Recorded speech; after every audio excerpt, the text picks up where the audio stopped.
3.5 months. That's how long the US-Iran war lasted. The conflict drove up global oil prices, disrupted one of the world's most critical shipping routes, and sparked fears of a much wider war across West Asia. Now, Washington and Tehran say they have indeed reached a peace agreement, with a formal memorandum of understanding expected to be signed in Switzerland on June 19th. According to officials from both sides, the proposed deal would end military operations, reopen the Strait of Hormuz, and lift the US naval blockade of Iranian ports. However, the future of Iran's nuclear program will be addressed in separate negotiations. Pakistan, which acted as a mediator, announced that the two countries had reached an understanding calling for the immediate and permanent termination of military operations on all fronts, including in Lebanon.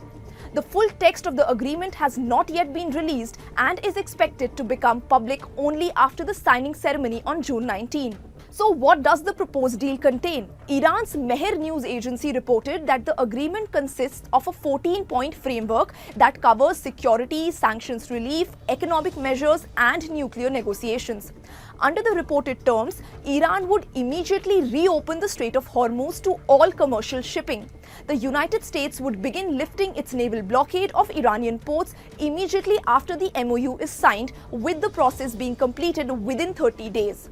Both sides would halt military operations, and the US would refrain from imposing any new sanctions on Iran while negotiations continue. Following a final agreement, US and UN sanctions would be lifted according to an agreed timetable. Washington would temporarily waive restrictions on Iranian oil exports, allowing Tehran to sell oil and access revenues. The US would release billions of dollars in frozen Iranian assets. Reports differ on the exact amount, with Iranian officials citing figures ranging from $24 billion to $25 billion over the negotiation period. The US, together with regional partners, would prepare a reconstruction and development plan for Iran within 60 days. Iran would reaffirm that it will neither develop nor acquire nuclear weapons. Until a final agreement is reached, Tehran would maintain the current status of its nuclear program, avoiding further uranium enrichment or expansion of nuclear facilities. Further negotiations would determine the fate of Iran's stockpile of highly enriched uranium and the long-term framework governing its nuclear activities. The Trump administration has not immediately commented on the reported details of the agreement. Several provisions are likely to be contentious, particularly those related to Iran's uranium stockpile and the broader effort to permanently limit Tehran's nuclear ambitions. The announcement was welcomed internationally.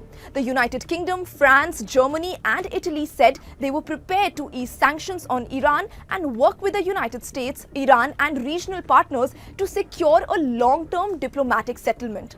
Financial markets also reacted very positively. Oil prices fell more than 4% in early Asian trading, while Japan's Nikkei index rose around 3% as investors priced in a reduction in geopolitical risk.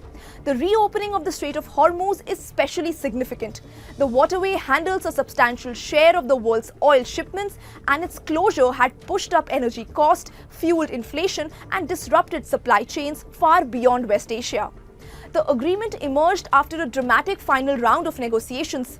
On Sunday, President Donald Trump publicly blamed Israel for delaying the deal after an airstrike on Beirut, arguing that the attack had complicated efforts to finalize the agreement.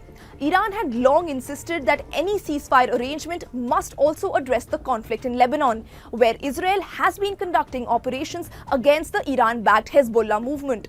Throughout the negotiations, both Washington and Tehran released differing accounts of the proposed terms, each seeking to portray itself as having secured the stronger outcome.